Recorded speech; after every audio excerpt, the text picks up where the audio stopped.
18, 2021.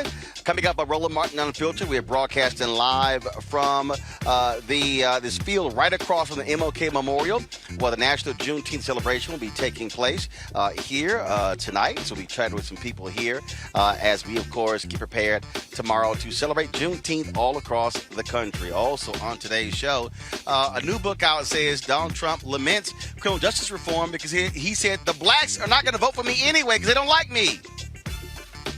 That's about the one true thing he actually has said. We don't like you, Donald. We'll break it down with my panel. Also on today's show, we'll be joined by actor Omar Gooding, starring in a couple of movies that you can catch online. Also in our Education Matters segment, we'll talk with a D.C. woman who's fighting hard for public charter schools. Folks, it's a jam-packed show. We got lots to talk about. It's time to bring the funk, Juneteenth style, on Roland Martin Unfiltered. Let's go. He's got it. Whatever the miss, he's on it. Whatever it is, he's got the scoop, the fact, the find. And when it breaks, he's right on time. And it's rolling. Best believe he's knowing. Putting it down from sports to news to politics. With entertainment just for kicks, he's rolling. It's on go, roll, y'all. It's Roland Martin, yeah. Rolling with Roland now. He's funk, he's fresh, he's real, the best, you know he's Roland Martin now.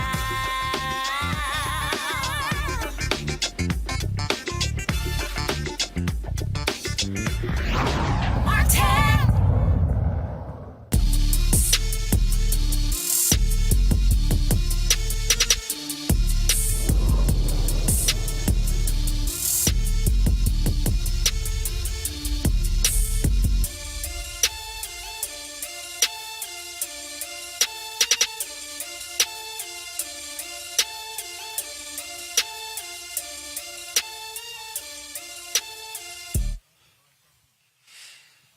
All right, folks, glad to have all of you here. We're at West Potomac Park here in the nation's capital, located right across the street from the MLK Memorial and also, of course, cat-a-corner to the Lincoln Memorial in the nation's capital. There's going to be a Juneteenth celebration event taking place tonight. That's why we are here. I'm going to be actually speaking there a little bit later as well, and so we're looking forward to that, and so glad to be out here. Of course, tomorrow is officially Juneteenth.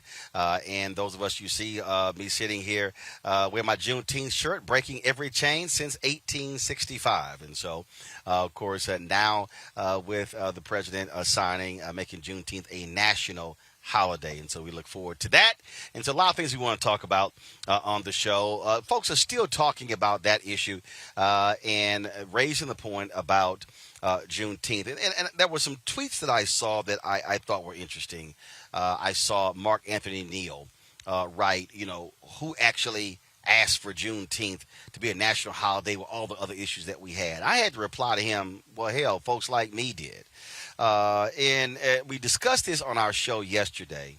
And, it's just, I still really don't understand why we can't walk and chew gum at the same time. And what the issue is. And look, I get more like anyone else, the issues that matter to us, the things that are important to us. But I read that quote yesterday from Texas, the late Texas State Representative Al Edwards, where he talked about Juneteenth. And what people don't understand is that how Juneteenth was used and how it was used for the purpose of registering folks to vote, talking about the issues of freedom. All of those things are critically important. It's important for us to also to recognize them. And so it boggles the mind when I just look at some of the reaction from some black folks. I've been seeing it all on social media. I mentioned a Representative Al Edwards, late Al Edwards. He passed away last year at the age of 83. He was the one that fought to make Juneteenth a state holiday in Texas. It happened in 1980. And I wanted to share with our viewers some video that we found of him speaking on the issue of Juneteenth. Go ahead and roll that.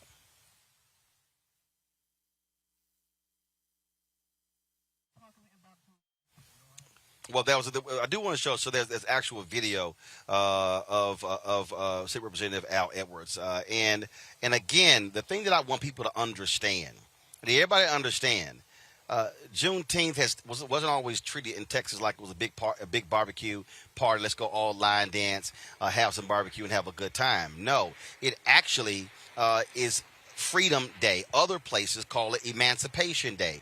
Other places talk about how we use that.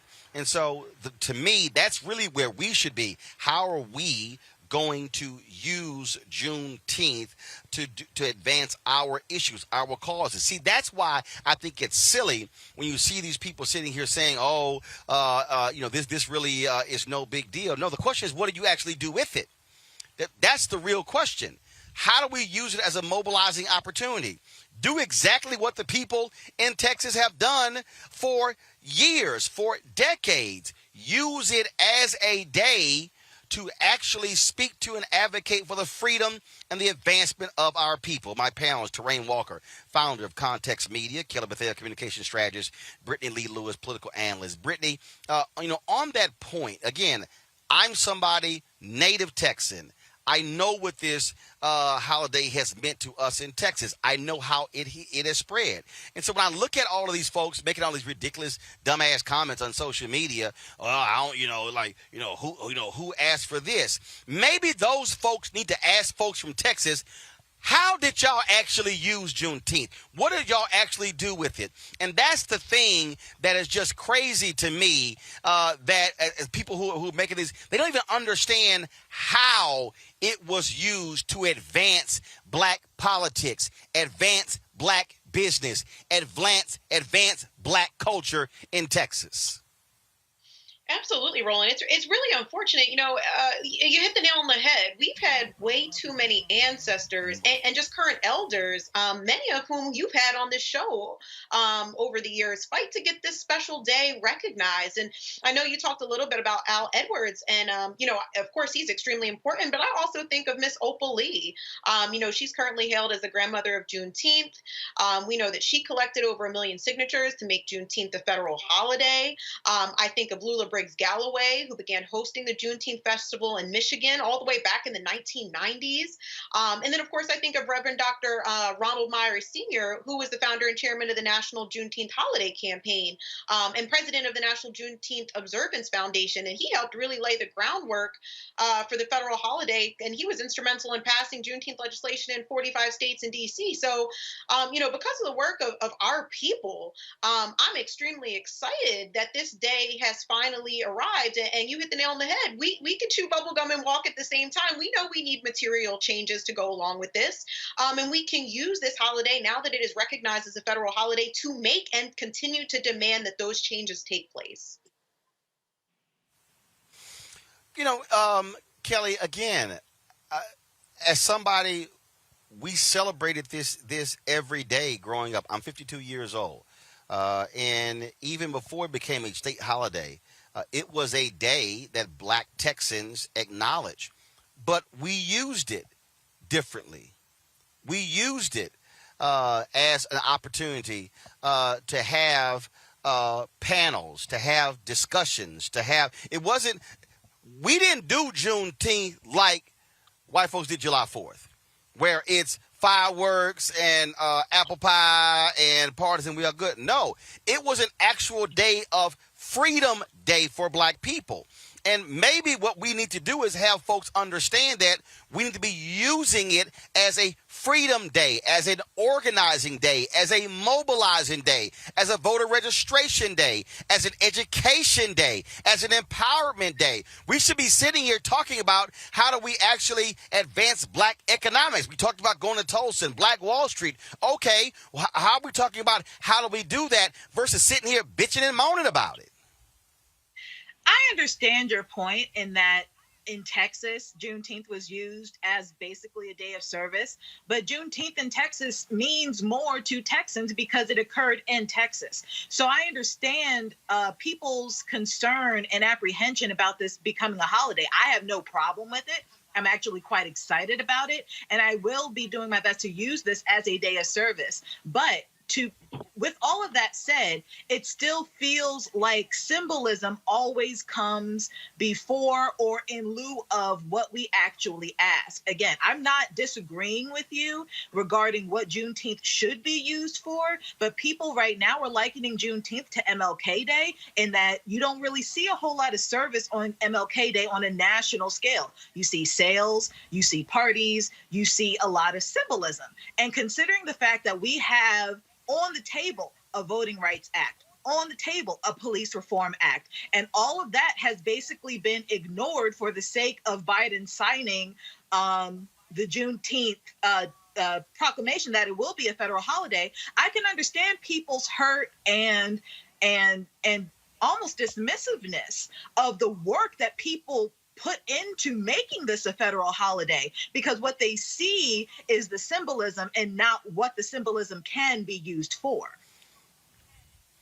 But here's the question I have then. For those people who are doing the complaining, what work have they done to actually get those things? See, that's the difference here. See, I love folks who want to comment on something, but to what Brittany laid out, there have been people who've actually put in the work regarding the particular holiday. The issue with the holiday is not the holiday, is what you do with the holiday. Exactly. For the people who say we aren't doing enough for MLK Day, I then say, well, what are you actually doing? See, I'm not sitting here worried about what white folks are going to do. I'm not wondering what they're going to do on Juneteenth Day. My deal is, how are we as black people, how are we going to use it? How are we going to use that day off? How are we going to empower? That's the piece right there. And I am first of all, I am even more fervent when it comes to the issue of voting, when it comes to the federal government changing what happens when it comes to black folks getting contracts. And so it's a difference to me if folks were only focused on the holiday. Our deal is not to go, oh, this ain't nothing about symbolism. No, the question is, what's the pressure being brought to bear on politicians in Congress? And let me be real clear here.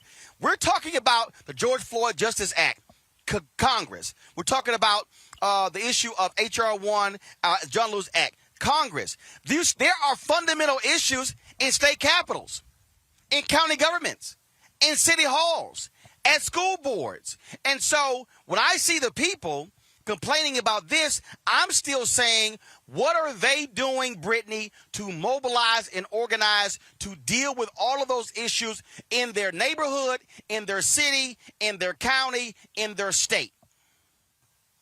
Yeah, absolutely, Roland. I think we got to find a balance here. And I say, we can't contribute to the erasure of our own historical figures, right? And I think that's what's getting lost here, is not recognizing not only all of our ancestors and our elders who have worked to make Juneteenth a holiday, and people have put in labor, decade after decade to really get this recognized.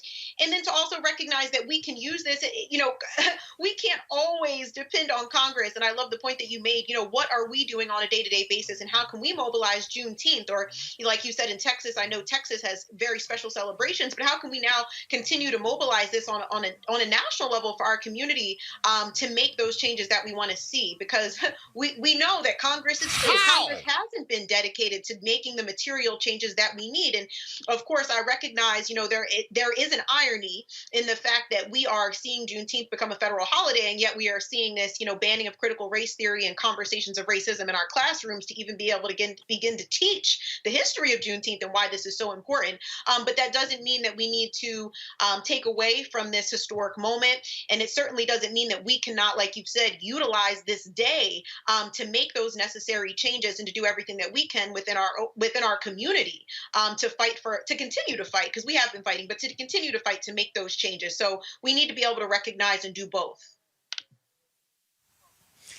And Kelly, for the people out there who have no clue how Congress operates, I might want to remind them, Congress passes symbolic bills every day. They vote on renaming post offices. They vote on resolutions. They vote on stuff like this every single day. To me, for every person who's whining about, oh, who asked for this, why this, I'm still asking people directly, How many U.S. senators have you called? Have you called your own U.S. senators? I don't care if they're Republican. There are 2 Republican senators in Texas. Senator John Cornyn was a sponsor in the Senate of the Juneteenth bill. Black folks in Texas should be calling Cornyn saying, okay, thanks for the Juneteenth bill. How you going to vote on H.R. 1? How you going to vote on the George Floyd Justice Act? See, that's the deal. I think it's a whole bunch of people who are real good at commenting on Instagram, Facebook, and Twitter who ain't picked the damn phone up, who ain't sent no email. They ain't went to one damn rally. They have not signed up for nothing, but they want to complain about Juneteenth getting passed. That's what I'm saying. I'm saying I want to challenge them. What are you doing on these other issues if that's what you care about? Sure. I mean, again, there will always be a sect of people who don't do anything except complain about the issues at hand, right? But there are still people out there who are doing everything that you said, everything that you have suggested, and have been for years. I know a lot of these people. I could be considered one of them, who still have somewhat of an issue of simply their plight, their campaigns for racial equity, their campaigns for these initiatives that are on the floor of not just Congress, but their own state legislatures as well. Everything got pushed to the side for the sake of symbolism. And that is my point. It's not that people are going to complain. I'm not worried about the people who complain and do nothing. I'm worried about Kelly, the that's people actually who put in wrong. Kelly, that's wrong. Kelly, what you just said is wrong. You said everything got pushed aside. No, they are literally right now still negotiating the George Floyd Justice Act. Right now, you've got that. Senator Manchin who's come out. No. When we say pushed aside, those things are actually happening. Let's also remind people, this could have passed last year. Only one U.S. senator stood up and blocked it, Senator Ron Johnson. So it's not like, oh, this thing just popped up. So if it passed last year, we're still in the exact same position. It's still a battle over the George Floyd Justice Act. It's still a battle over the voting right, over H.R. 1 as well as the John Lewis Act. And for all the people out there who keep saying, well, Biden, he been president more than 100 days, I got to remind them how long it took to get the Fair Housing Act. Guess what? Our history has shown it ain't like bills got passed easily. I completely understand what you're saying, and I'm not disputing that. All I'm talking about is the perception of it all. It is perceived that these bills have been put to the wayside. It has been perceived that our needs and our desires as Black people in this country to just be on the same footing as our white counterparts, all of that has been pushed to the side. I'm not saying that it has been, but that is the perception when you see bills that have been on the floor for months and years, and when you see people who have been on the front lines for years for those initiatives, all for the symbolism to take over, and yet the initiatives themselves being rejected. I'm not saying that the initiatives themselves have been abandoned. I'm not saying that they're not still being negotiated. What I'm saying is, even though it took a long time for Juneteenth to get here as a federal holiday, the perception is that it overrode everything that we've been doing this year in the past couple years under 45. So again, I agree with you that people who are complaining need to stop, especially if they're not doing anything. But the perception of symbolism overriding work, that is the issue here. Here's my perception that's also a fact. It's a bunch of lazy-ass people who spend more time talking and complaining than actually putting in work. Talk to any pastor. They'll tell you 20% of the people in the church do the work for the other 80%. And in our community, it's the exact same way. Right now. So here's the deal. For every person who is sitting here bitching and moaning about Juneteenth, today, Black Voters Matter is beginning their caravan from Mississippi all the way to the nation's capital. They're starting today in Mississippi, and they're going to end here in the nation's capital June 26th. There are various cities. So here's the deal. Let me just go ahead and call them out for the people, again, who live in these particular places, who, again, who are talking all this smack. I want to know where y'all at. And let me be real clear. And my deal is, somebody might say, well, man, you taking this thing personal. No, what I'm taking personal are people who put nothing on the line except a tweet, who say nothing except post on Facebook, who do nothing but comment on Instagram. That's the thing for me. Just like you got these black celebrities out here, they anti-vaxxers and everything else, but what in the hell are they doing when it comes to health care? What exactly are they actually doing as well? I'm simply saying it's real easy to sit here and just say, well, man, that ain't nothing. That's a waste of time. No, I dare say where we need to be is utilizing every opportunity that we have when we gather to mobilize, organize, and get our people straight. If we have Juneteenth events, we should be collecting names, collecting emails, collecting cell phones, collecting social media handles. And so then, when it's time to send the call out to show up to the school board meeting, and show up to the county commissioners meeting, and show up to City Hall, and show up to the state legislature, and show up to Capitol Hill, then folks will actually do it. Now, there's somebody who's watching me right now, Brittany, and they're saying, well, Roland, I hear you, but I can't get to D.C. Fine, you ain't got to come to D.C., but you can take your ass to the school board meeting. And then you might say, well, I don't have any kids. It don't matter, because you are paying taxes, and you are still a taxpayer. If that person who is sitting here, who is unwilling to go to the school board meeting and a county meeting and go to the water district meeting and to go to the legislature or Congress, then you are one of the people who are at 80% in the church, who go to the church on Sunday, listen to the sermon, take your behind home, and do no other work. That, to me, is the issue. Because what we have is, when the Bible says a harvest is plentiful, but the laborers are few, that's the problem. It's a whole lot of stuff we got going on. We got too few laborers out here in the fields who are tilling the soil, who are doing the work.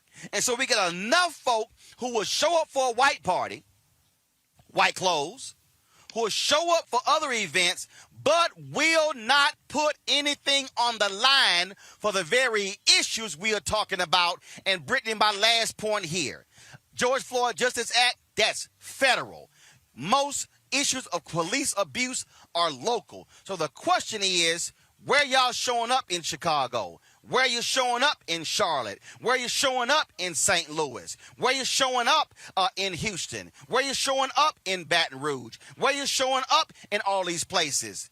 That's the issue where we got to challenge folks if they want to complain. Brittany, final comment on this. Go ahead. Yeah, Roland, I mean, it's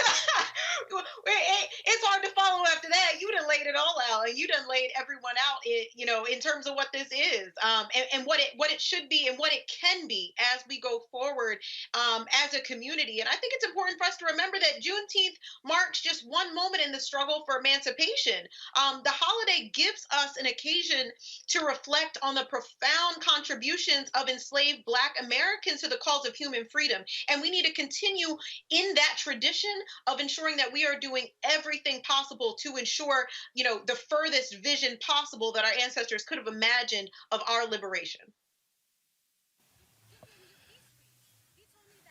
Kelly, go ahead with your final comment here.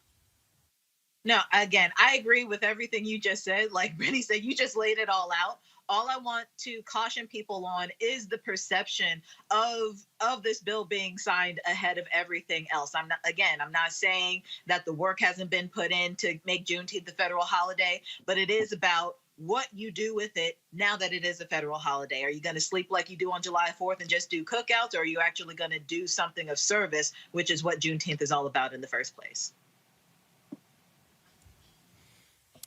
Well, again, that's the whole issue we want to see there, folks. Later, we actually interviewed my man, author Gerald Horn, who told us something amazing yesterday. We're going to try to pull that for you. Some facts of what took place on June 19, 1865 that I had not even heard, and so we look forward to actually doing that. Going to go to a commercial break, folks. We come back. We're going to talk about some other issues of the day. That voting bill, this compromise. Now we have Beto O'Rourke and others who are coming out endorsing this Senator Joe Manchin compromise. Is that actually good for black people? We'll discuss next right here on Roland Martin Unfiltered, broadcasting live from the nation's capital on this Juneteenth weekend. We'll be back in a moment. I believe that people our age have lost the ability to focus the discipline on the art of organizing. The challenges, there's so many of them and they're complex, and we need to be moving to address them. But I'm able to say, watch out, Tiffany. I know this road. That is so freaking dope.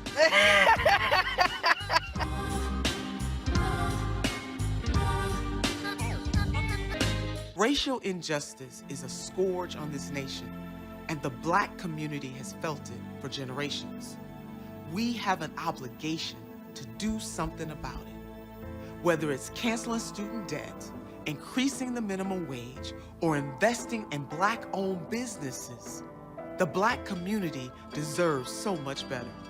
I'm Nina Turner, and I'm running for Congress to do something about it. 60 years ago, the Freedom Riders rode buses to fight against segregation. They won. And now, as voter suppression is sweeping the country, we're riding out again.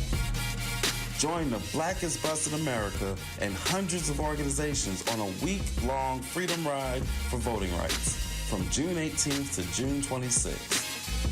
Come out to our rallies in New Orleans, Jackson, Birmingham, Nashville, Atlanta, Columbia, Raleigh, Charleston, Richmond, and Washington, D.C. If you can't join us at an event on the route, you can just meet us in D.C. on June 26th. Or if you can't ride at all, then show your solidarity by hosting a rally right in your own town on June 26th. No matter where you are, everybody can be a Freedom Rider. To learn how to get involved, text Freedom Ride to 797979. We got power, y'all, and we're bringing it to D.C.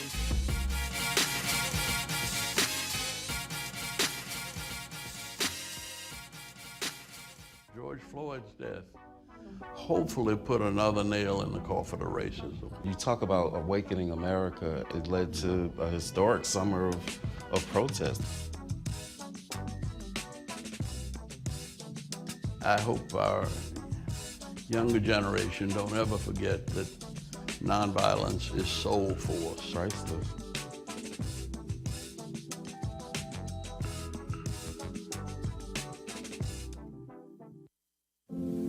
I believe that it's movement time again.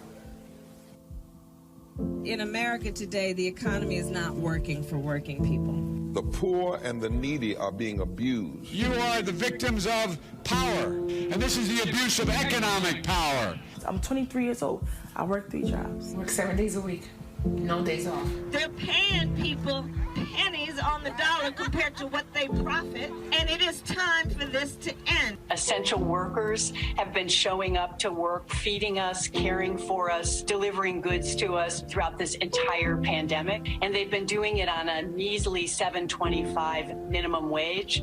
The highest check I ever got was nearly $291. I can't take it no more. You know, the fight for 15 is a lot more than about $15 an hour. This is about a fight for your dignity. We have got to recognize that working people deserve livable wages. And it's long past time for this nation to go to 15 so that moms and dads don't have to choose between asthma inhalers and rent. I'm halfway homeless. The main reason that people end up in their cars is because income does not match housing cost. If I could just only work one job, I could have more time with them. It is time for the owners of Walmart, McDonald's, Dollar General, and other large corporations to get off welfare and pay their workers a living wage.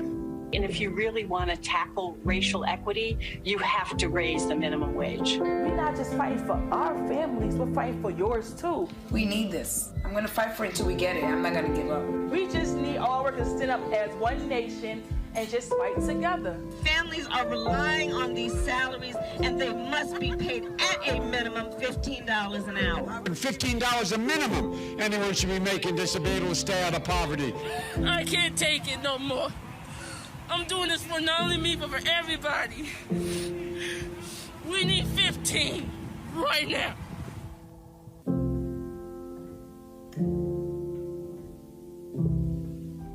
I'm proud of the officers I worked with on January 6th. They fought extremely hard. Our worst nightmare really come true, an attack on American democracy right here in the nation's capital. I experienced the most brutal, savage, hand-to-hand combat of my entire life. I received chemical burns to my face that still have not healed to this day. I just remember people still swinging metal poles at us, and they were pushing and shoving. They were spraying us with, bear mace and pepper spray. They were all shouting at us, calling us traitors. It's been very difficult seeing elected officials and other individuals whitewash the events of that day or downplay what happened. As an American and as an Army veteran, it's sad to see us attacked by our fellow citizens.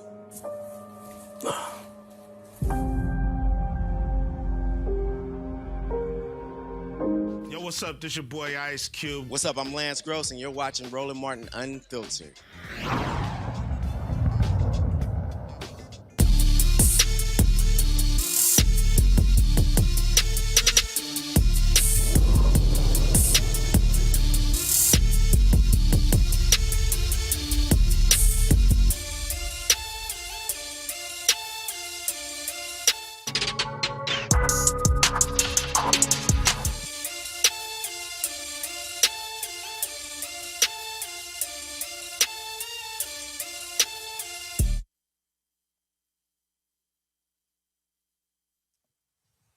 All right, folks, welcome back. Roland Martin Unfiltered, broadcasting live from West Potomac Park, where they're having the Juneteenth celebration here.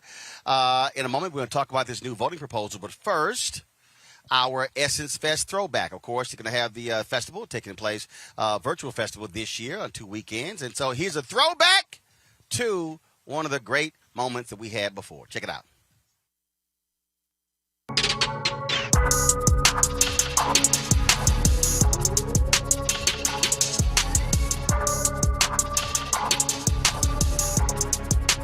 Omari, this is totally different from season one. It's crazy.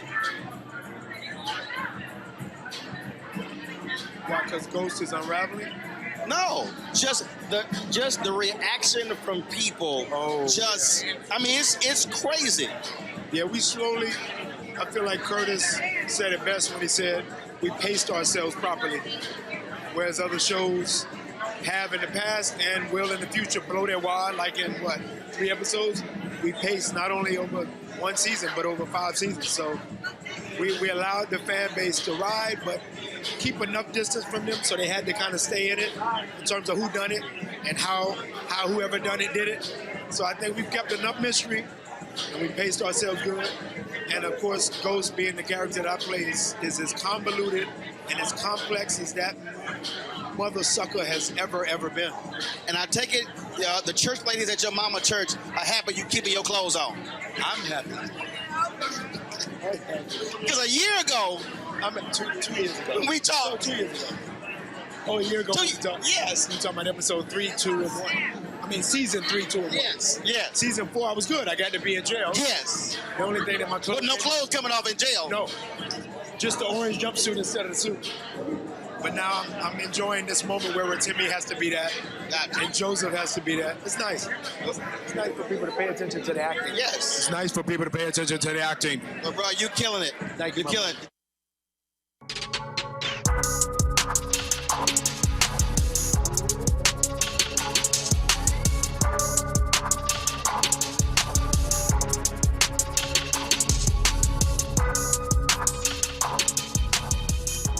Folks, don't forget the Essence Festival of Culture. A virtual experience will be taking place virtually this year on Essence.com, EssenceStudios.com, June 25th through 27th, and July 2nd through the 4th. And so we certainly appreciate partnering with Coca-Cola on this and looking forward. And we'll have, of course, recap shows on that Monday, June 28th, and, of course, on July 5th. All right, folks, let's talk voting. Lots of things are happening on the congressional level.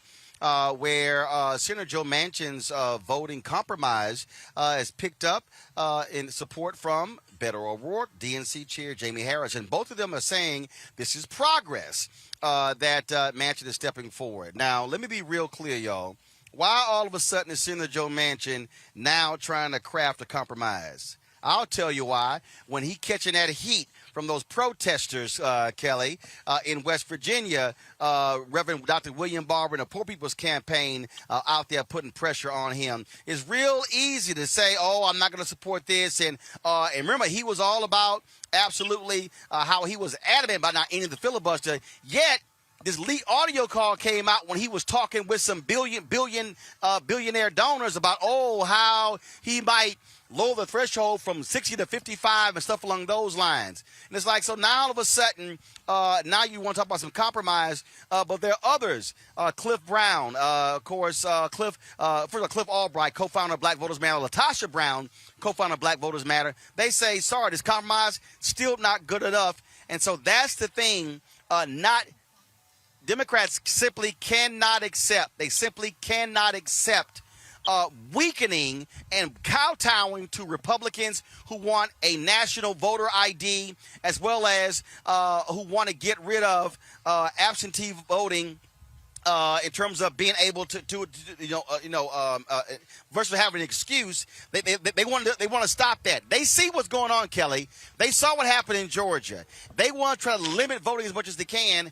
Democrats cannot accept that, and I'm sorry. I'm not buying that half-loaf, full-loaf crap. If it's a bad bill with bad provisions, if it's still going to be bad for us, the answer has to be no. I mean, that makes sense, right? Because if it's not good, it's just not good.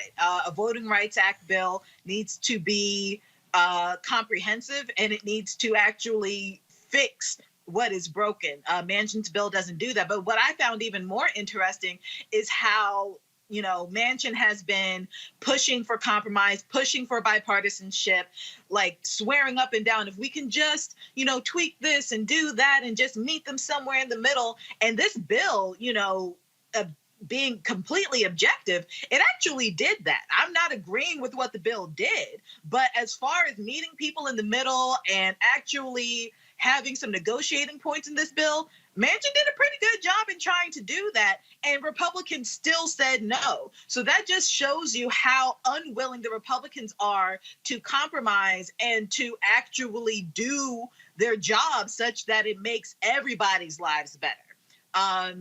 And Manchin not understanding this is completely frustrating.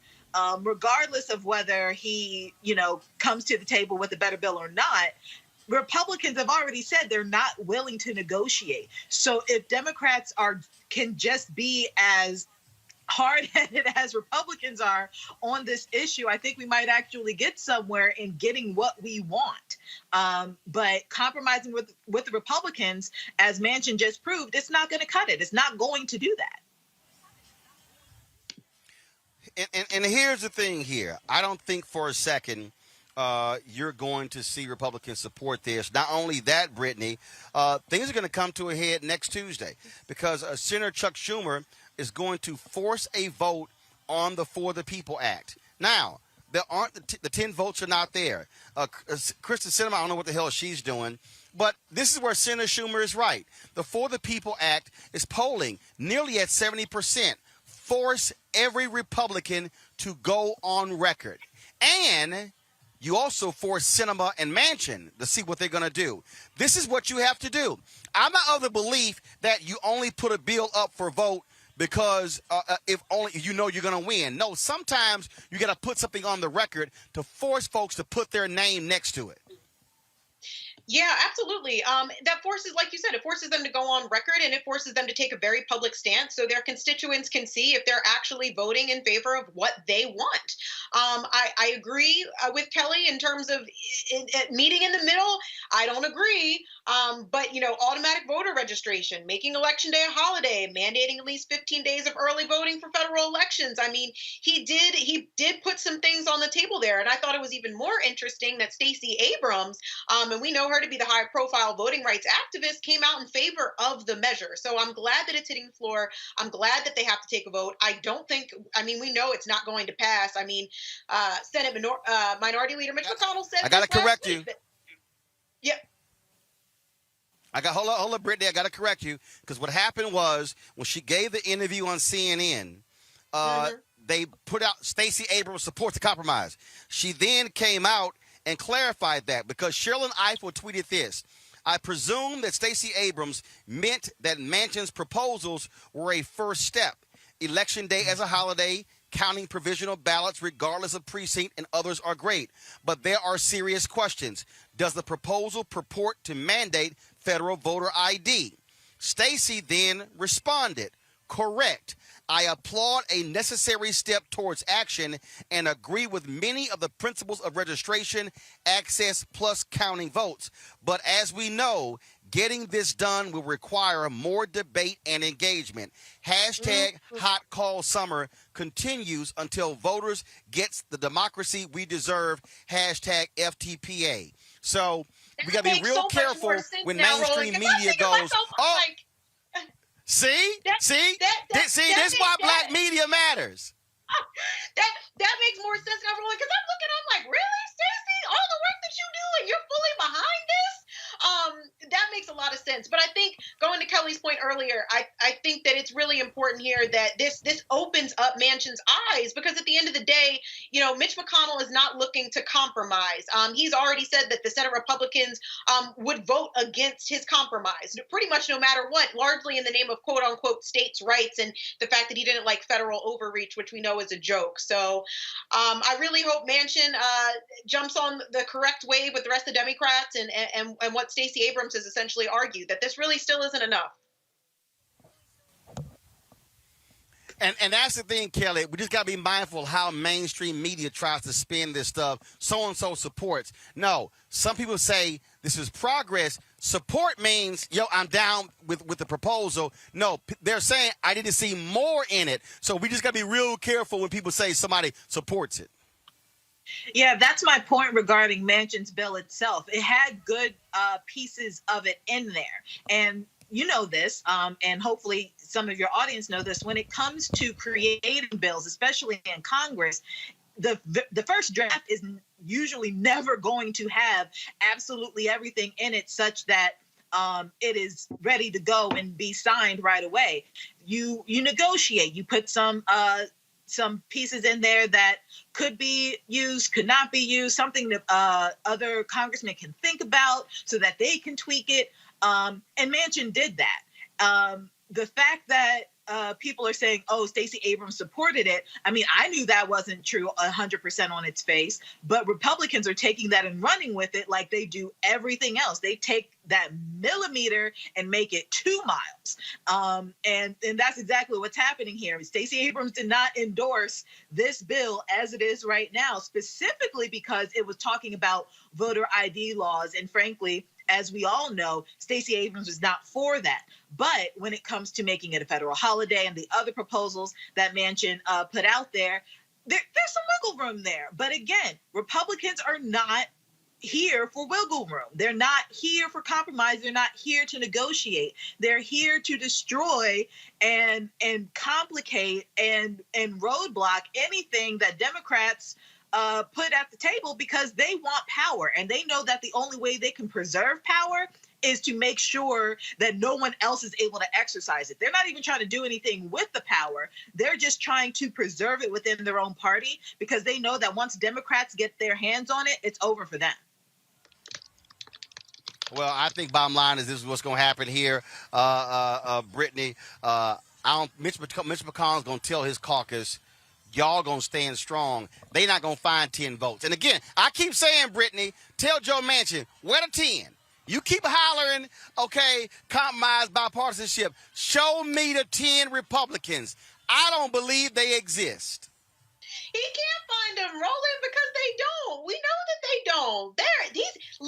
He's quoted as basically saying that the Senate Republicans would vote against Manchin's compromise. Period. It ain't happening. We know that. The Republicans are planning to block any and everything that the Democrats put forward because they already know we can't get any additional power, and they're trying to get power and keep power by any means necessary. They've been playing hardball. So I hope the Democrats start playing hardball back, and I hope Manchin gets over this whole bipartisan stuff because it ain't happening.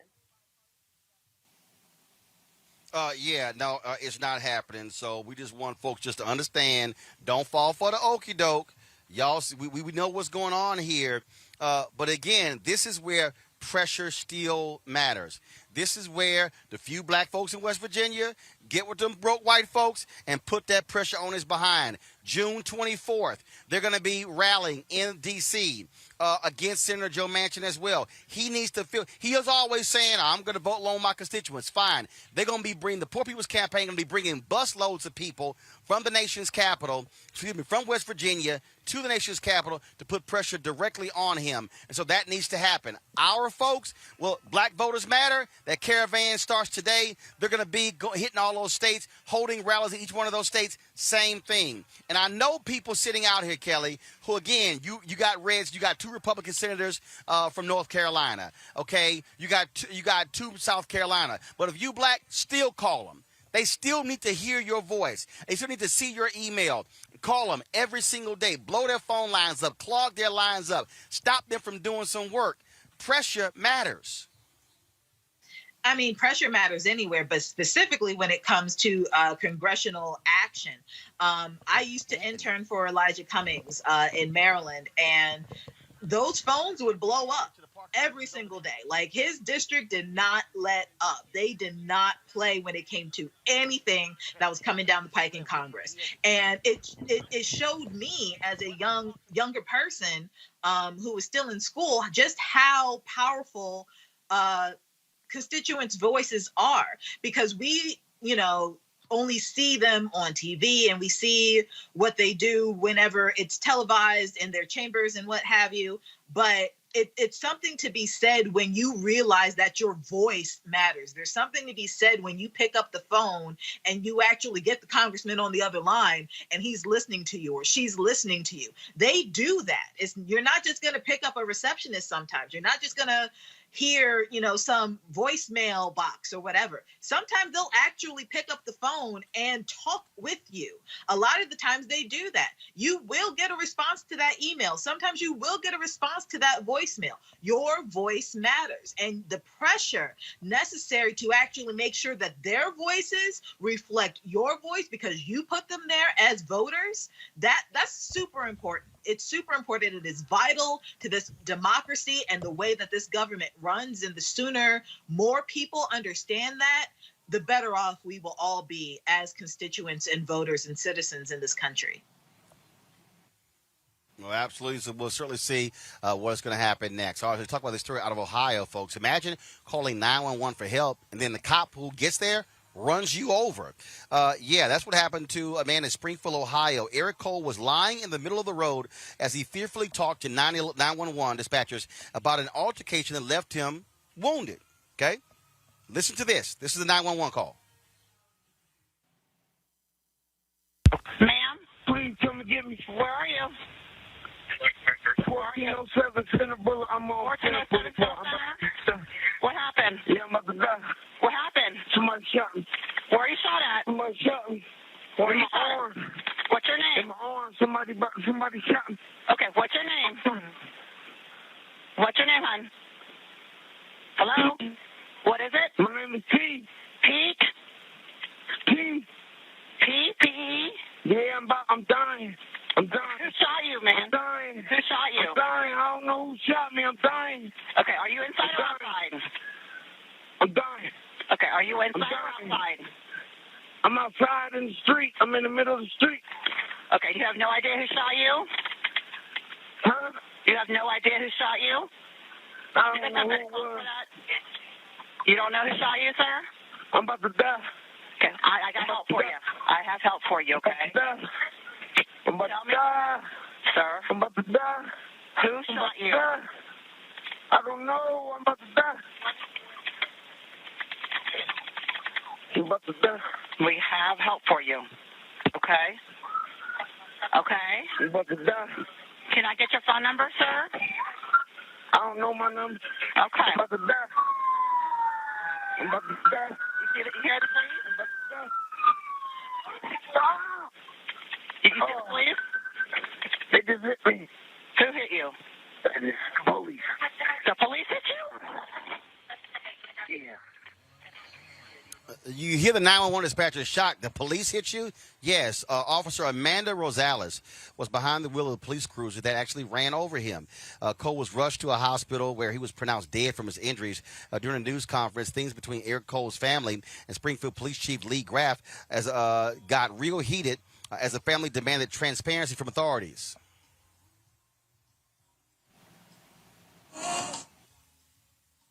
And with no remorse, and nothing was said when I ran down to the scene. Your officer told me, and it was not a female officer. It was a man officer. Your son just been shot. Never once was I told that an officer ran over my son. Why? So 2 days later. Why did we hide it? 2 day late time.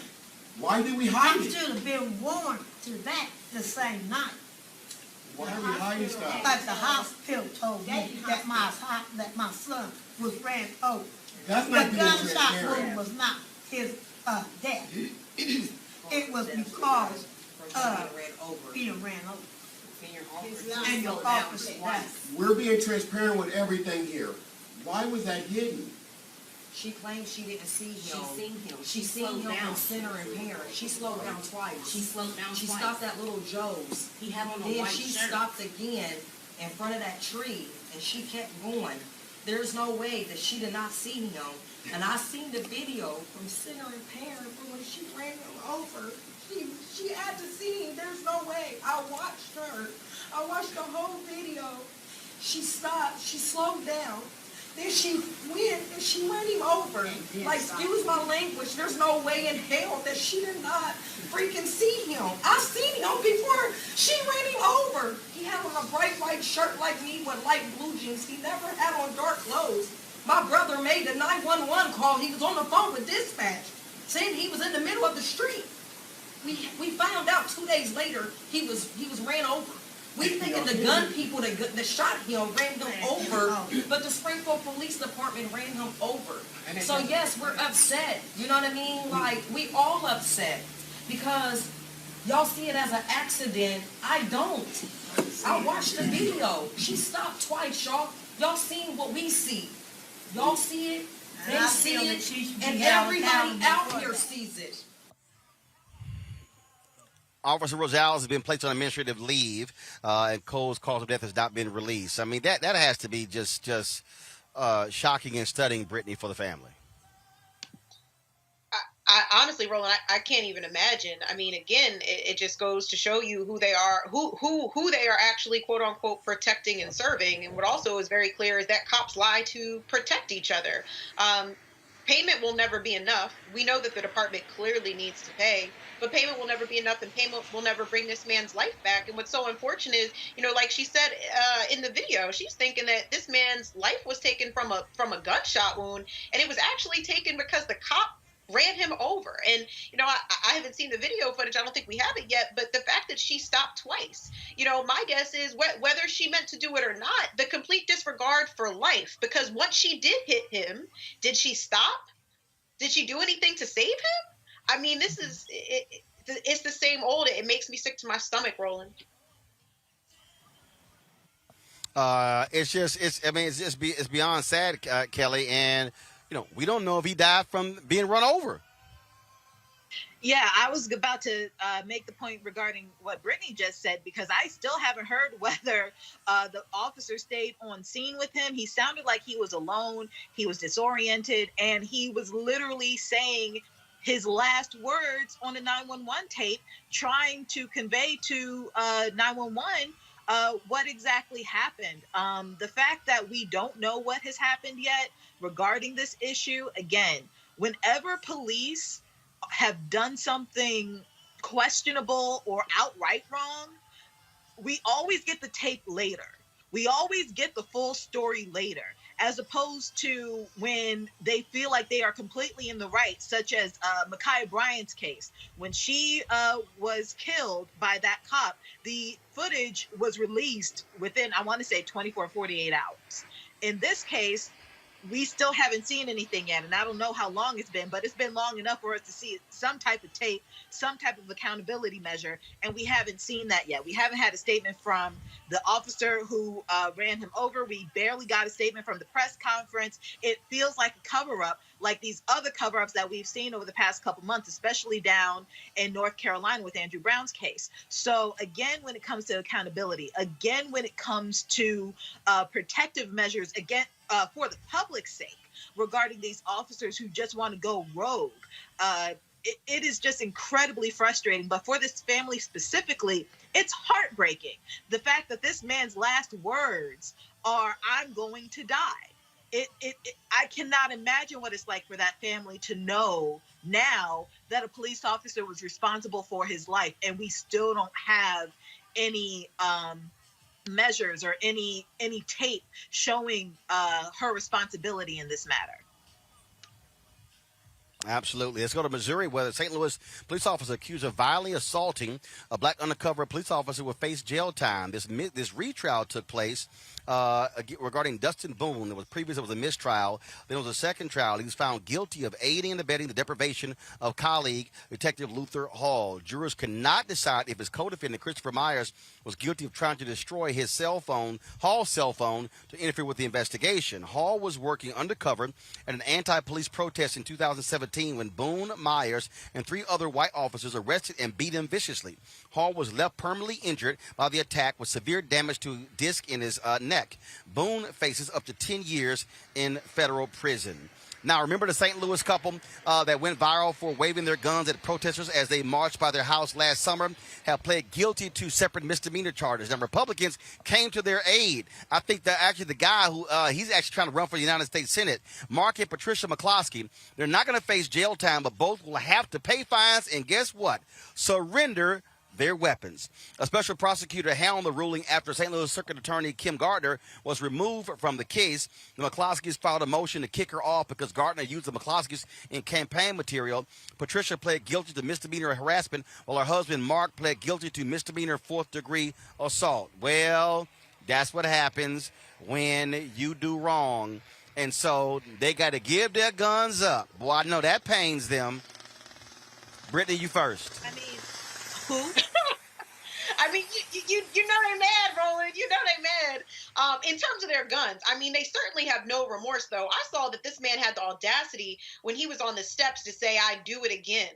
And it just goes to show you that they have no reverence for Black life or protesters or Black people. And like you said, he's running for a U.S. Senate seat in Missouri. He even had a new little bit of celebrity after this happened, making that appearance at the Republican National Convention. So, you know, I'm not surprised whatsoever, but I am glad that they got their weapons taken away. Kelly?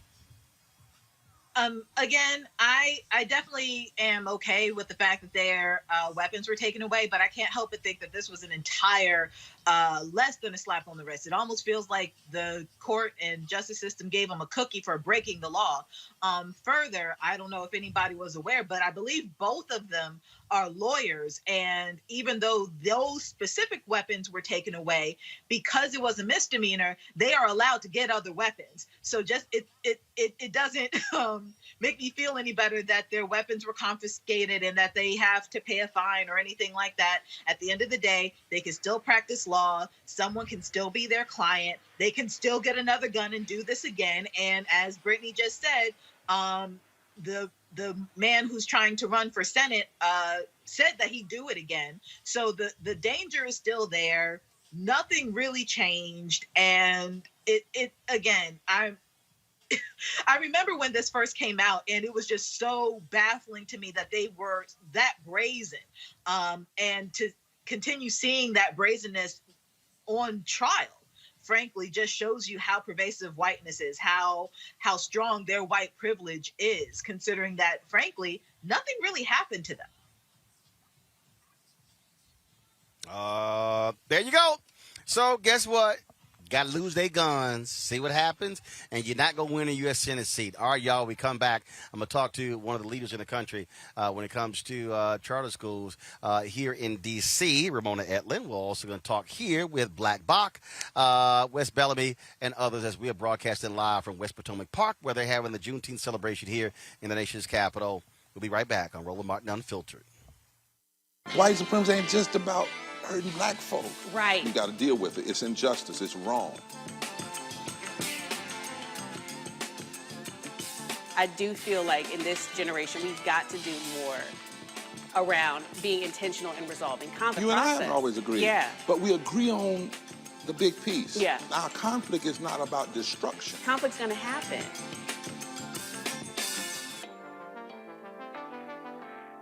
Carl Payne pretended to be Roland Martin. Holla! Hi, I'm Chaley Rose, and you're watching Roland Martin Unfiltered.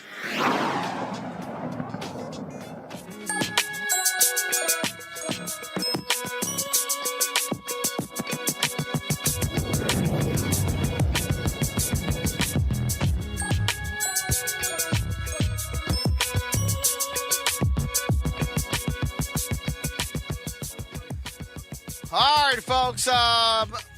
Getting ready for the end of school, but there are a lot of other students who still are in school who go year round. And of course, our students are trying to play catch up due to COVID.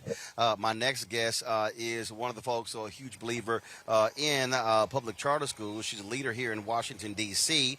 Many folks look to her from all across the country. She's an educator, activist, consultant. And so she was the one who actually introduced the term African American into our vernacular. And so we certainly welcome to the show Ramona Edelin. She, of course, is the senior advisor for D.C. Charter School Alliance. Ramona, glad to see you here. This what really amazes me. I was having this conversation with somebody yesterday, and we were having this discussion regarding charter schools. And I said, look, I don't care what the school is. If our kids are getting educated, let's roll with it. Roland, you have said that many, many times over the years, and I agree with you. The main thing should remain the main thing, and that is how are the students performing? And charter schools are doing remarkably better, stunningly successful with children of color from impoverished backgrounds here in the district and in other urban areas around the country. So as far as we are concerned, they have to be promoted. They have to be supported and defended because they are doing a better job with the young people the whole nation is so concerned about, and we are most concerned about. And for me, that's those schools that are doing the job. And when I say to people, if there's a charter school that's sucking at the job, they got to go. Oh, absolutely, and that's the difference. They do close. If every school that did not perform well for the children that we are concerned about had to close, then we'd have a different level of accountability for many of our traditional public schools as well as charter schools. Absolutely, the bargain is higher performance for greater flexibility and freedom. But the accountability is absolutely there, and they will close. What was it that caused you to say, you know what? I got to jump out on front on this thing here. Howard Fuller has talked about sort of his moment. George Parker's talked about his. What was that moment for you where you said, I can't keep supporting the same thing? Well, I didn't have a conversion moment quite like George's, certainly. I never headed up the union. But similar to Howard, I've been looking for 50 years now for what works for these young people who have been left out, left behind, denigrated, stigmatized, and not educated well too often in our public systems. And this is a model of governance at the site-based level with accountability that is working. And so once I saw the results, I was convinced, and I have been doing everything in my power to support those people who are leading and operating these successful schools since I realized these data make all the difference. They're doing better by our kids. Question from our panel. I'm going to start with you, Kelly. Your question for Ramona. Thank you for doing all of the work that you've done. I guess my question to you is, what do you perceive the solution to be for the public schools that are in existence? Any advice that you have for them, because they're not charter schools. They don't have the same guidelines for curriculum and the like. How do you think that they can coexist with charters? And if so, what would be necessary to get them on the same par? They absolutely can coexist. And I believe that the sharing of best practices, the tearing down of these artificial walls, from the children's point of view, if you keep the main thing, which is the students, you can have a household where one student goes to a charter school and another one goes to a traditional public school. And that from that point of view of that family, they don't care. They just knew that one fit this child's talents and this child's interests better than the other. But there's no reason why all children shouldn't benefit from what we learn. Share these best practices and don't put up fences and guardrails that say we don't need to know. You do need to know. And one of the models is look at how each school within the building can have more of a culture and more autonomy over its own affairs, as opposed to a one-size-fits-all central administration where it may work very well in an affluent community. Those kids might be doing beautifully. They would have been doing beautifully anyway, whether they even ever came to school or not. But it's not working in a lower income community of color where there are no relationships with families and no real connection to the culture and history of the children. So let's give more autonomy to the local schools and learn from best practices and share them. We don't want only the kids who go to charter schools to do well. We want everybody to do well. And if there's something that we've learned, then we should be sharing it. And if we're willing to share it, they should be willing to learn from it. Brittany, your question for Ramona.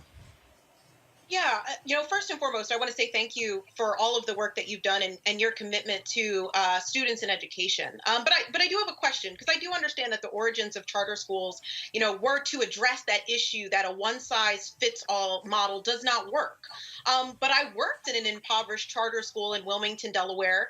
It was 99% low income, 99% people of color, but it was essentially functioning as a business. It was made up of a board of corporate executives and with folks who had absolutely no background in education, up to and including the principal as well as the second and third in command. And I know that you mentioned earlier that there was no connection to the community. It was also filled with a bunch of Teach for America folks, many of whom did not look like me or you, who had no connection to the community. We actually got into a lot of cultural debates, right? Trying to correct the students, if you will, in terms of how they spoke and things like that. So I guess my question to you would be, if we continue to go with the charter school model, how do we address some of these schools? Because that school's been closed since then. And of course, it did a disservice to so many students that were there. So how do we address charter schools that are coming up without any real oversight in terms of who is able to establish them and who is able to run them? This is an excellent question, and it speaks to the fact that every state sets its own law. Every state has the opportunity, as you know, in the United States, the federal government has very little to do with education policy on the ground. States and districts control that. If you have a situation where there's not good authorizing oversight, you can have a nightmare in a charter school just like you do in a traditional public school. So it must be well governed. It must be that the law sets up a good policy environment for the kind of accountability that we've been discussing, that the families and the teachers have direct input into how the school is run, that the community supports what's going on there, and that kind of policy environment creates a space where folks can learn. But if it's not governed well, if the law does not set up appropriate boundaries, it can be, and it sometimes is, not successful because of that. So yes, you are correct. The policy environment has a great deal to do with the success of a charter school and any school. Thank you. All right, then. Ramona, we certainly appreciate it. If somebody out there wants to start their own charter school, what resources would you recommend they go check out to get more information? The National Alliance for Public Charter Schools can help folks all over the country to understand what the different laws in the different states are and what the procedures for applications and so forth are with the authorizers. They are the national resource for people to look at from all over the country. Here in D.C., our authorizer is the D.C. Public Charter School Board, and you would go to them. And actually at the National Public Charter School Alliance, I'm going to actually be moderating one of their panels. Their conference is virtual next week. We'll be moderating that panel on Monday at 1 p.m., so looking forward to it. Ramona, we certainly appreciate it. Thanks a lot. Thank you.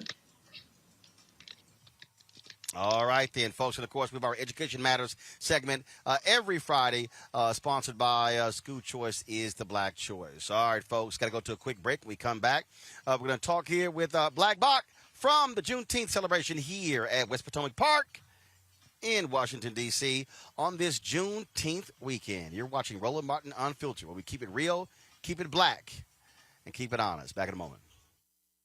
Before Till's murder, we saw struggle for civil rights as something grown-ups did. I feel that the generations before us have offered a lot of instruction.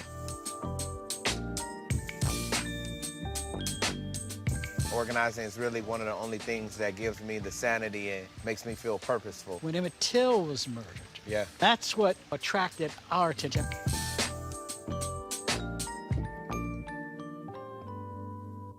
Hello, everyone. I'm Godfrey, and you're watching Roland Martin Unfiltered. And while he's doing Unfiltered, I'm practicing the wobble.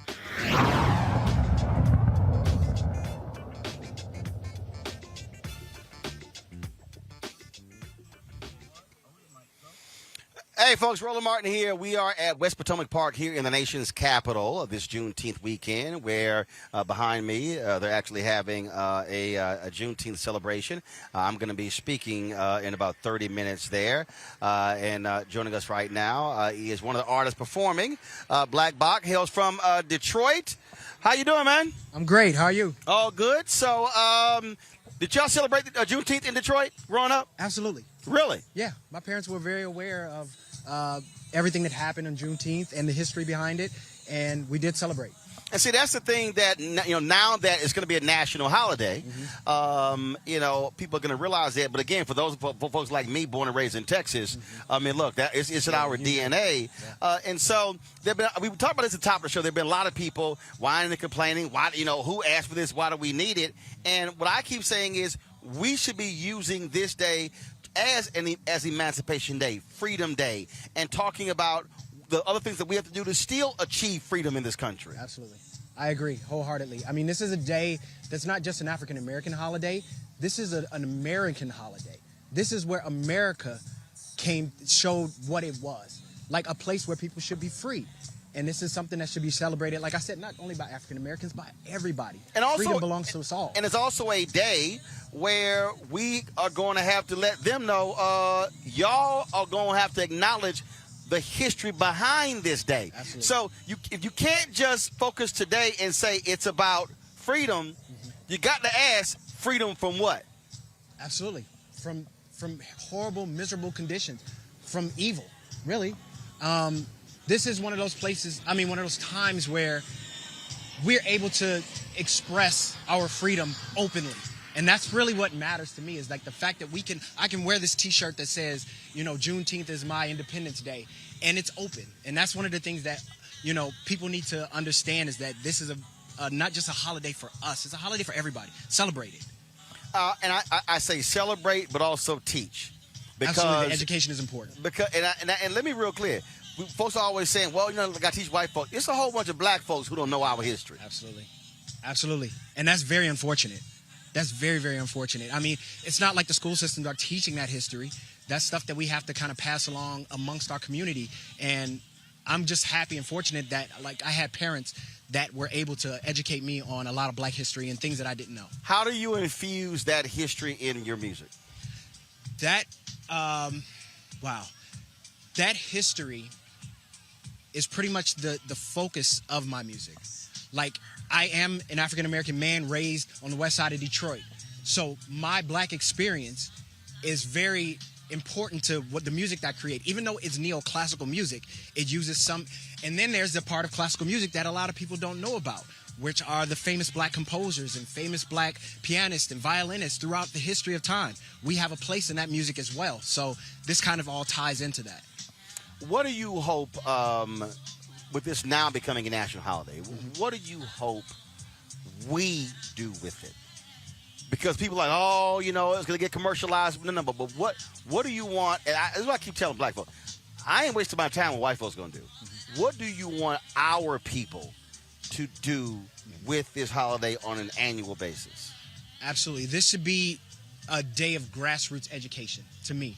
More than anything, we should sit down with our children and tell them the story. Tell them all the stories. Tell them how the people who came before them have fought and died for their freedom. I think that's like the key thing that we need to be teaching within our own community is the education. When did you decide to say, you know what, I'm going to do this classical music thing? When was it? And were there people who were saying, man, what the hell are you doing? Absolutely. What's wrong with you? Absolutely. At age 4, I started. My mother, you know, she had a vision. She had a bigger vision. And she was able to put me into this music, and I kind of was drawn to it. And throughout time, it just grew and grew and grew and grew. And then at that point, it just kind of exploded, and I was like, this is where I belong. And then I found, like I said, the history, the people who were before me, you know, William Grant Steele, like these people who were, you know, serious musicians and composers that have a place in our current history. And one of the things that I think is important when, because, you know, it's always, you have the people who are like, man, Black folks don't do that. Yeah. You're kind of like, actually we have. We have. We were very important. There was a French composer. His name was Joseph Boulanger, and he was actually Mozart. They call him Black Mozart, but he was actually getting performances before Mozart. Mozart was Black Joseph. Mozart was White Joseph. White Joseph, exactly. They had it twisted, you know. But, you know, as the history books tell us, it's different. But, you know, for me being a Black composer, that's the history that I'm drawn to. If I'm sure you now growing up, did you have arts in school? Yes. And that to me, I really believe it is sad where we are now. I played trumpet in elementary school. Okay. I played bass baritone horn in middle school, high school, and I really do believe, even what I do right now, the role that music played. The ability to read music, to be able to see me, all of those things I think were critically important. Absolutely. Those are very important for me, just growth as a musician, period. Like understanding the deeper meaning, the deeper, you know, reading music, not just playing in church, but also being able to read music and know the history of that, you know? So that's one of those things that's, as a musician, I think, and as a Black musician, it's important that we expand our vision on our musical education. Music still needs to be in schools. It needs to be deeper. Like a lot of my mentors and teachers were the ones that I found in school. And then that carried into, you know, clubs and locally in Detroit. So it just kind of grew from the point where school was the first, like, Absolutely. Absolutely. Yeah. All right, then. I know you got to go perform right now, so I certainly appreciate you stopping by and chatting with us. Thank you so much, Roland. I appreciate it, bro. Thanks a lot. Thank you. Folks, that's Black Box. Where can people get more information? They want to get your music or read about you? Absolutely. Where'd they go? I had an album that came out today. It's called Black Book. It's on all streaming platforms. My name is BLKBOK, if you need to spell it out. But you can find me anywhere. Instagram, Facebook, Twitter, TikTok, anywhere. All right. We surely appreciate it. Thanks a lot. Thank you very much. All right, then. Folks, we're going to have our second Coca-Cola Essence Festival throwback moment. Here we go.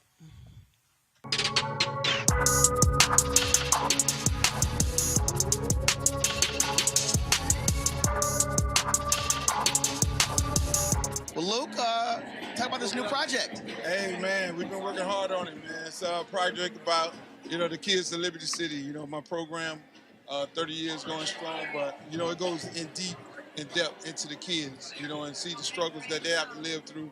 I mean, there ain't no blind side. There ain't no situation like that. I mean, it's a real deep story.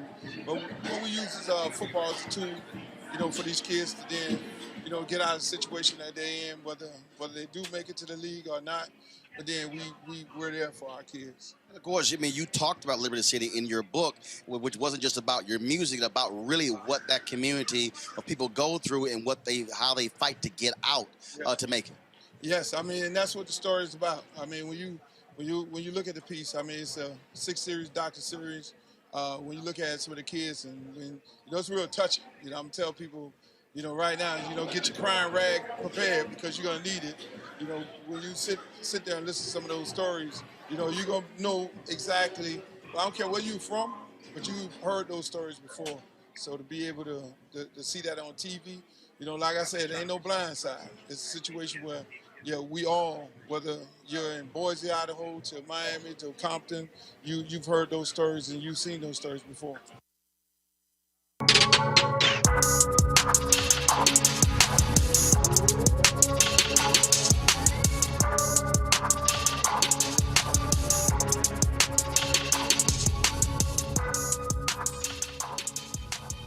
And don't forget, folks, the Essence Festival of Culture, live, loud, virtual experience. You can check it out at essence.com, essencestudios.com. Mark your calendars, Friday through Sunday, June 25th through 27th. And then on the 4th of July weekend, July 2nd through the 4th. And we, of course, Essence Festival of Culture, a virtual experience presented by Coca-Cola. And we appreciate them being partners with us with these Essence throwbacks. You can actually go to my Instagram, Twitter, Snapchat, Facebook pages and watch the photos that we're posting in addition to the segments that you're seeing on the show. Real quick here, Kelly, you listen to classical music? Don't lie. Don't front.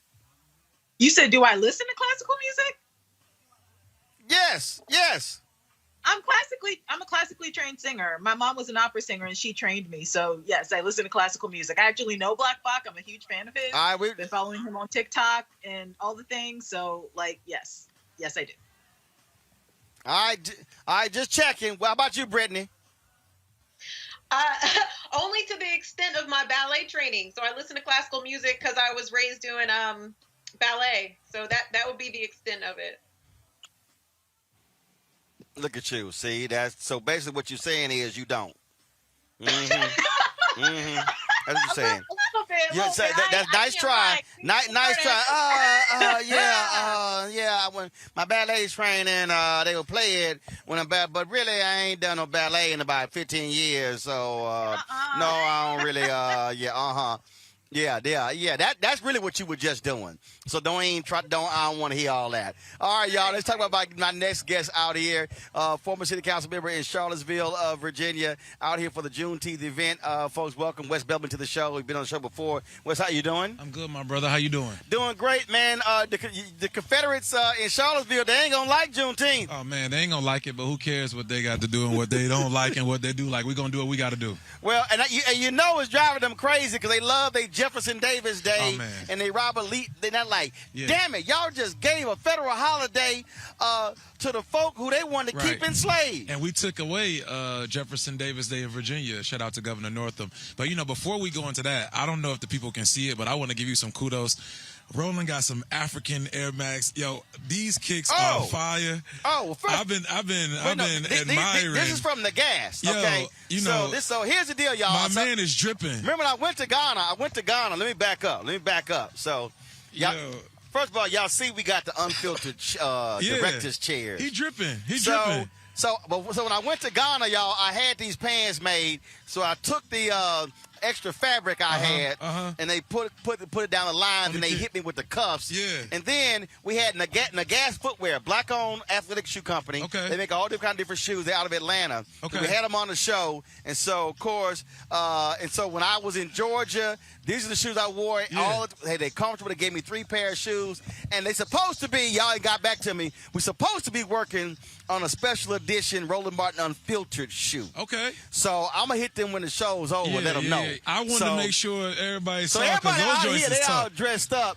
So I said, no, I'm gonna dress like we do with Juneteenth in Texas. I said, we ain't gonna sit here, and we be all bougie with it. So this is how we gonna dress. So I said, I'm gonna come out here wearing this. So. Much love and respect, man. I love and appreciate respect. it. I appreciate it. You're all right for an alpha, man. You're all right for an Come alpha. on now.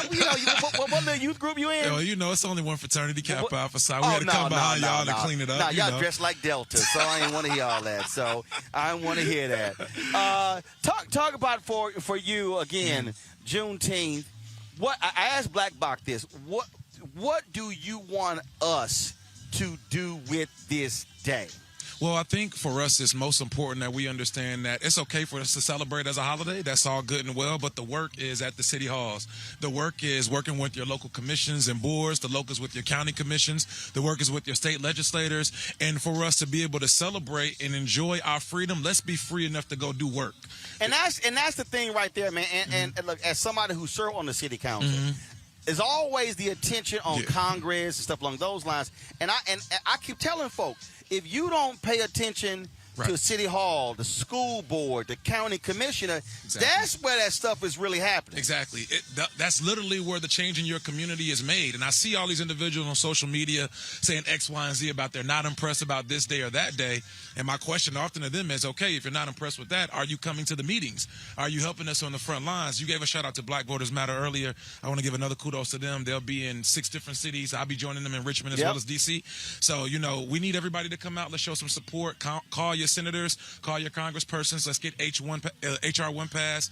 Let's get the For the People Act passed. Let's get the John Lewis Voting Rights Bill passed. But locally, there's statewide issues revolving around qualified immunity that we all could be supporting on the state level and on the local level. Check out what your police practices are with your police chiefs, what your city councilors are doing, what are their budgets looking like. Everybody says defund the police, but do you know what your budget allocations actually look like? That's where the work is, and that's all. You can find that stuff on Google. And that's the thing, man, where, and again, as somebody, my parents, regular, ordinary people, but they were community activists in our neighborhood, co-founders of our civic club. So I grew up, I testified before the city council when I was in middle school and high school. Well, Roland, I traveled to the state capitol for rallies when my mom was one of the 3 citywide co-chairs for the TMO, the Metropolitan Organization. So that was my life growing up. And so I saw the impact when regular people who nobody knows made differences for their neighborhoods. Oh, man. There's nothing that terrifies, and I say this as a former vice mayor and a city council person, there was nothing that terrified my colleagues more on the council than a bunch of black folks showing up to the city council meeting. That's right. There was nothing that scared them more than that. And we have to be able to show up and show out. And don't show up 2-3 weeks in a row. They were asking me all the time, well, Wes, what's going on? What do we need to do? They always knew that I was mad because we would have a vote or something and have a discussion. And I'll say, don't worry about it. I'll bring my folks next meeting. And when we show up, the vote always went my way. Always. So that's what we have to do. But I'll just say this part, Roland. We have to educate our folks on why this is important. We have to educate and show them tangible examples of how when you come and show up at the meetings, you can have tangible resources allocated to your community for us to see the day-to-day change. And that's what we have to do. And that's the piece right there. So when the people are out here complaining, we need this, we need that, I keep saying, you got to show up. You got to let them know. And again, people think I'm lying about this sort of stuff. I saw my parents do it. My mom and dad never went to college. My dad worked for Amtrak. My mom worked in insurance claims. They got with the people in the community. That's how we got refurbished streets, sewer system, lights, turn the old fire station to the senior citizen center, the park refurbished, put on the bond election. I saw this growing up. So when I'm talking about this stuff on the show, folk got to act like, well, man, you ain't never been in politics. No. But I saw it. I literally saw with my own eyes how the neighborhood where I grew up in, I saw street lights because of the bond project, sewer system because of the bond project, parks. I saw crack houses torn down. We did lots cut down. I literally saw it. That only happened because the people showed up. Right. See, the power isn't with the politicians. The power is with the people. And when the people show up, that power is shifted for us to be able to do what we have to do. So you're absolutely right in that regard. But that's also one of the reasons why, again, organizations like Black Voters Matter, this new organization that we have, Our Black Party, they're so important for us to be able to educate and politically educate our folks on how you do this. Because, you know, Roland, the truth of the matter is we can tell folks show up at the meeting, but many of them are honestly terrified to come to the places. Yep. A lot of us are still scared to speak in front of white folk. A lot of us still have inferiority complexes. So we have to empower our folks to, just like we would be loud to complain about when brunch isn't good or how we going to show up and turn up on Sunday Fun Day, we got to be able to show up to these meetings and use our voices for our power. And that's what actually happens. Wes Bellamy, man, we appreciate it. Thanks a lot. Man, I appreciate all you do for the culture, my brother. I appreciate it. Thank you very much.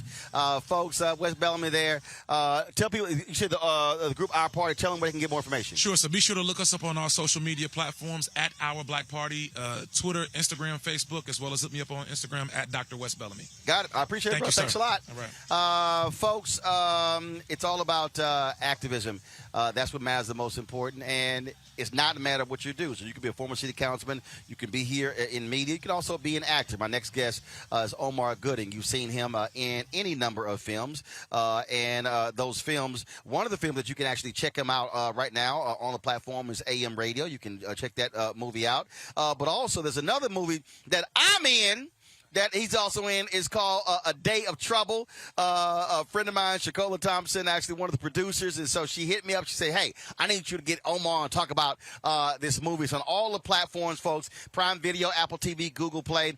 Omar, glad to have you, Roland Martin Unfiltered. How's it going, my brother? Man, what you not doing? I turn on, I see you in A Day of Trouble, AM Radio, this show. I mean, your deal is I'm going to work every platform, try to get all the checks.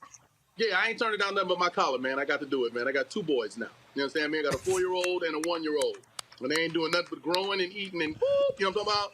So, yeah, I ain't turning down nothing. Got an album coming out, too, man. Did an audio book. That I'm going to make an actual book. I did a documentary. Man, I've been working. And I signed a deal with Disney, man. Don't get me started. I got too much to do. Too much. Hey, man, that's what I'm talking about. And so, I mean, the thing is, this is why I tell folks all the time. You can complain about lack of opportunities, or you can put the work in. You damn right. People call me all the time. What can I do to further my career, to get a foot in, man? Keep on doing. Whatever you're doing, do it times 10. If you ain't getting the results that you desire so far, do more. Be creative. Think outside the box. Use your the platforms that are available to you, man. All you need is a cell phone these days. And on that point, and my people have heard me talk about this here, and we had Bill Duke on the other day, and I watch High Flying Bird every 3 months on Netflix, and I've discussed this on my show before. Steven Soderbergh, this great director, made that whole movie with 2 iPhone 7s. Shut up. Shot the whole movie. I did not know that. Dude, seriously, if you he's now shot. Yeah. Dude, Soderbergh has now shot 4 or 5 movies solely with the iPhone. Then when he shot the iPhone 7, he sent a whole bunch of notes to Apple on how to improve the phone. And so I'm curious to know if he thinks the 11 and the 12 has what he needs. But he literally shot, Anthony, bring me that light right here. This is seriously. I was reading this article, and obviously as somebody who's in media, I'm always fascinated by it. Right. He basically has a light like this. So, Anthony, go ahead and take that shot. Or here, take a different shot. So he basically has a light like this and an iPhone, and that's his favorite thing, how he shoots most of his scenes. And I'm watching this, and I'm like, yo! But again, so when you said even iPhone, that's a feature-length film on Netflix right now. So when y'all go watch A Day of Trouble and AM Radio when it comes out on Sunday, watch High Flying Bird, shot it with 2 iPhone 7s. That's amazing. Won't he do it? Amazing. I'm about to go shoot a movie as soon as I hang up. Not just because you said that. I'm about to just light it up, get the camera going in here. So I got the iPhone 10, damn it. I'm ahead of the game now. I don't need the 11 or the 12. I got the 11 Pro Max. See, this is why I tell people, Omar, don't shoot vertical to get the black bars on both sides. You got to shoot horizontal because it fills the whole screen up. Yes, it does. That's dope. Message. I'm gonna ask you about A Day of Trouble. My girl Shakola produced that. I was in L.A. I landed. She was like, "Hey, we're shooting this movie. Why don't you come stop by the set?" I go by the set. Then she like, "Hey, why don't you just hop into the movie here? So when y'all watch the movie, y'all gonna actually see me rocking my Astros jersey."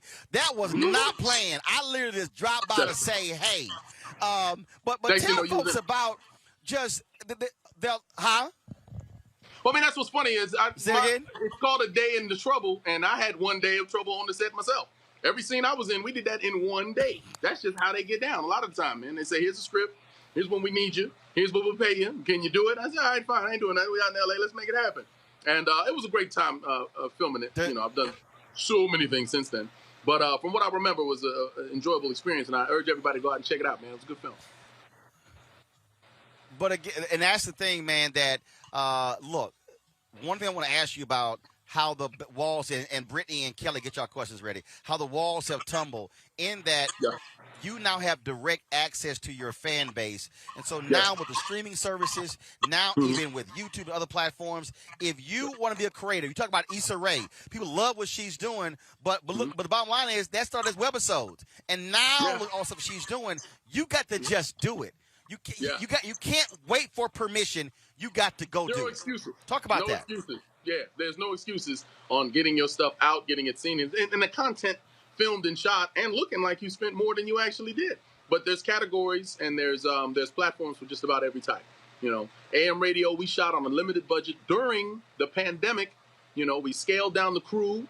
We brought in just the essentials. You know, it stars myself, Eddie Rubin, Felicia Morgan Lloyd, and that was it. Everybody else were callers that called in that we filled in the blanks later. Called a couple celebrity friends and said, you know what, I need a voice for this, voice for that. I threw my sister in at the end. She wanted to call it. Jason Weaver, he wanted to call. I don't want to tell them too many. When would y'all see the end credits? And be like, oh, that was who I thought it was. But yeah, man, it's nothing but ingenuity and creativity to get things done. And when y'all see this finished project, just don't ever ask me what the budget was. You'd be surprised at how we got this thing done, man. But absolutely. All right, Brittany, your question for Omar Gooding. Go on, Brittany. Oh, sheesh. This is a simple question. So, you know, you come from a lot of folks who are in the spotlight and they've been doing their thing. You've been doing your thing. What's your advice to someone that wants to get into acting? Yeah, do it for the right reasons. You know, people think that it's just like an overnight thing, or if it's meant to be, it'll happen right away. Some people are fortunate to where that's how it was. I mean, I started when I was 9 years old. And it just took off. My brother, he took classes. He knew what he wanted to do. He stuck with it. And that's why he got Oscar. You know what I'm talking about? Me, I kind of followed him in. I picked up a script for him one day. And I went on an audition. You know, I went on 2 auditions in one day and then booked one. So for me, it was like it's in the blood. It's that type of thing. But if you know it's what you want to do, hone your craft. And that might just be watching more movies, watching TVs, doing your research like that, going online, following social media, see what people are doing, following what they do, act it out. My father, rest in peace, who would always tell me, if you want to learn how to sing, follow what the singers do. That's your easiest lesson right there. Turn the radio up and try to emulate what they're doing with vocally, and you'll at least be on track to becoming a better singer. With acting, it's the same thing. I watch a lot of movies. I'm a big fan of the craft. So, like, for me, doing AM radio was more my producer hat. I was editing the film, and that's what was fun for me, because when I watched it, I didn't say I didn't like how I looked. Or I said he. You know, I'm watching it as a fan, and it was just the process of being behind the camera as opposed to in front of, or as well as in front of the camera, was something that I really, really dig. So I'm really happy to put my producer hat on. But anyway, back to your question. Yeah, my advice is just stick with it. Keep your head in the game and keep doing your research, because there's really no shelf life as far as acting. You know, if I can do this forever. I can stop 20 years and then come back and then just play Morgan Freeman roles. You know what I'm talking about? You can be that old guy, old woman in something eventually. You know what I'm talking about? Don't ever just think, oh, if I don't get a shot by now. No, you never know what God has planned for you, so stick with it. All right, Kelly, your question for Omar Gooding. Go on, Kelly. Hi, huge Hello. fan of yours, by the way. So thank you. When it comes to you and your career, you've basically done it all. You act, you produce, you edit, you direct, but you've also done comedy and you've done dramedies and you've done dramas. And with all of that brings a set of uniqueness because not everybody does that. Conversely, when it comes to being Black in Hollywood, and I know this because I have a lot of friends in Hollywood, not necessarily in Hollywood, but certainly in the arts. They try to pinhole us into certain monoliths, right? So how do you balance your Blackness and your uniqueness with the need for unity in the Black community and within drama and fine arts? So I choose my roles carefully as to not let down my fans and to do every role justice. The balance comes with, it's kind of just in me, like people say, what do you do more, drama or comedy? And I say, well, shit, what would you rather do? Laugh all day or cry all day, But there's a release that comes with AM radio. I pushed myself and it wasn't too hard because of everything that we were going through. Because of the pandemic, because of the George Floyd, because of all of that uncertainty that we were dealing with. And the movie deals with mental health and, that feeling. A lot of people that I talked to about this as I was getting ready for the role and just in general, just friends, we had conversations. Everyone had their version of hell that they were going through, no matter what their financial situation was or whatever it was. But they always felt like it was just them. Why is this happening to me? You know what I mean? So I also do music too. You left that off the list. And I have a song that I created called You Are Not Alone, which kind of speaks to people who are thinking that they're by themselves. That's kind of the draw with... What happened? Did I miss? No, I'm sorry. Keep going. Oh, something else? Sorry, I got to actually give a speech. No. I got to give a speech here. So I was like, yo, find out what time I'm actually speaking. They told me it's 7:50, and it's 7:50, which means it's a Black event, which means I ain't speaking at 7:50. But Omar, go ahead and finish your point. About 7:55, 8-ish. No, you good. No, I'm wrapping it up too, so I got a million other things to do. Yeah, but still, more like 8:55. Go ahead. You already know how they do. So anyway, so I kind of used all that, channel what I was going through for this performance, and that was that. So I don't know if that's quite answering your question because I get a little scatterbrained. I'm talk about a little bit of everything, but the balance for me is just like common sense and choosing the roles that make sense for me, make sense for my fan base and my skill set. You know what I mean? So I think that's what you were getting. You answered it perfectly. Thank you. Okay. All right, then. Y'all, Omar Gooding, he is in. There's a couple of movies you can catch on all the platforms. First of all, AM Radio comes out this Sunday. You want to check it out on Amazon Prime Video. Also, it's out right now. Okay. It's out right now. Go Vimeo. It was wrong. All right, so watch on Prime Video. Yes. Okay, Vimeo, Amazon Prime right now. A Day of Trouble, which my homegirl, Shakola Thompson, was executive producer, and she starred in it. She was an actress in it as well. You can watch that as well on all the platforms. Support Black-owned production companies. Folks, that's important for us as well. Not just the folks in front of the camera, but behind the camera. Omar, always good to have you on the show, brother. You're welcome back anytime. Man, keep grinding, and we'll keep supporting. I will. I got a bunch of projects that I've done. Thank you so very much. So I'm coming back at you. Stay blessed. All right, just hit me up. Let me know. All right, my brother, stay well. And enjoy. Happy Juneteenth. Yes, sir. You too. Folks, and that is it for us. Yes, sir. Let me thank Brittany and Kelly. All right, Brittany, Kelly, what y'all doing for this Juneteenth weekend? What y'all doing? I got a block party plan. I got a block party plan, Roland. We're going to be in Philadelphia celebrating, West Philly. But you ain't invite nobody. I'll save you a place. You ain't invite. Too late. You ain't invite nobody. Whatever. Anyway, Kelly, what you doing this week? What you doing for Juneteenth weekend?